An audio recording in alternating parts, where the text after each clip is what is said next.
Kompani të gurthyesve në vend përgjatë një afati 15 ditor duhet i nështrohen verifikimit të licencës për punë. Një vendim i Ministrës së Ambientit dhe Planifikimit hapësinor i obligon të gjitha kompanitë të gurthyesve në departamentin përkatës t'i dorëzojnë për verifikim të licencës së punës lejet mjedisore të vlefshme, pëlqimin mjedisor, planin e menaxhimit dhe rehabilitimit mjedisor dhe të gjitha licencat nga organet kompetente.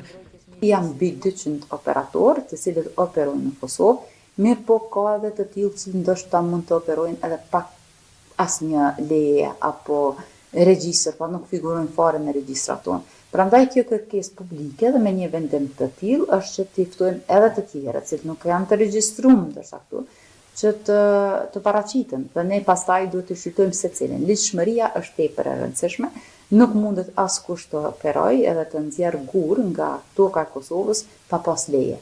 Me këtë vendim, dikasteri mjedisor synon ruajtjen e mjedisit në veçanti malet dhe lumenjet, ku kryesisht operojnë operatorët ekonomik të gurthyesve. Në raste të tjera ku shkelja është e vogël dhe mund të pranohet si shkelje që nuk ka bërë dëm të madh, atëherë janë vërejtje që shkojnë prej inspektorëve. Nëse këto janë kompetencat e inspektoratit.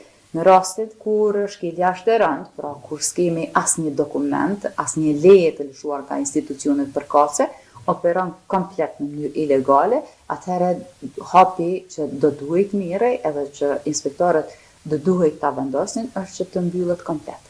Pas shqyrtimit të dokumentacionit të dorëzuar, inspektorët e Ministrisë së Mjedisit dhe Planifikimit hapësinor do të dalin në terren për të identifikuar kompanitë gurthyese që nuk i përfillin kriteret e ruajtjes së mjedisit.